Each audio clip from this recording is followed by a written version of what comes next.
Hello viewers, আসসালামু আলাইকুম। আপনি ইমো অ্যাপ কিভাবে আপডেট করবেন, কেন আপডেট করবেন? তো আমি যদি বলি কেন আপডেট করবেন, অনেক সময় দেখা যায় আপনি ইমোতে ঢুকলে স্লো কাজ করতেছে, হ্যাং করতেছে। আপনি অনলাইনে থাকার পরও আপনাকে অফলাইনে দেখাচ্ছে, কল দিলে কল আসতেছে না, বা আপনি কল দিলে আপনি অন্য কেউ কল যাচ্ছে না।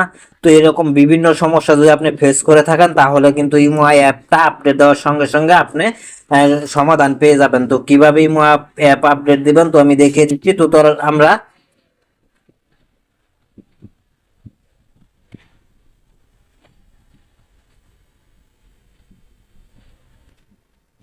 হ্যালো ভিউয়ার্স, আসসালামু আলাইকুম। আমরা অনেকে আছি যে কিভাবে ইমো অ্যাপ আপডেট করতে হয় সেটা জানি না বা পারি না। তো আপনি কেন ইমো অ্যাপ আপডেট দিবেন সেটা হচ্ছে মূল বিষয়। অনেক সময় দেখা যায় আমরা ইমোতে ঢুকলে একেবারে স্লো কাজ করে, হ্যাং করে, বা আমরা অনলাইনে আসি অন্যকে দেখায় অফলাইনে, বা কল আসে না, কল যায় না, এরকম বিভিন্ন সমস্যার জন্য ইমো অ্যাপটা আপনি আপডেট দিলেই কিন্তু এই সমস্যার সমাধান পেয়ে যাবেন। তো কিভাবে আপডেট দিবেন আমি দেখিয়ে দিচ্ছি।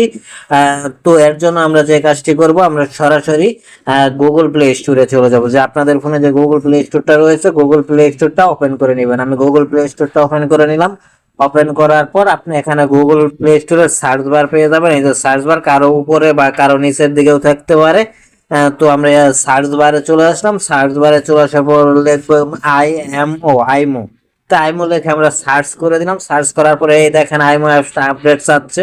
এই যে আপডেট, তো আমরা আপডেটে ক্লিক করে দিলাম। আপডেটে ক্লিক করার পর আমাদের এখানে কয়েক সেকেন্ড বা কয়েক মিনিট বা 1 মিনিট অপেক্ষা করা লাগতে পারে। তো তারপর দেখবেন এটা অটোমেটিকই ডাউনলোড হয়ে আপডেট সম্পন্ন হয়ে যাবে। আপডেট সম্পন্ন হওয়ার পরে কিন্তু ইমোটা আপনি খুব সুন্দরভাবে চালাতে পারবেন এবং কি খুব সুন্দরভাবে ব্যবহার করতে পারবেন, কোনো সমস্যা হবে না।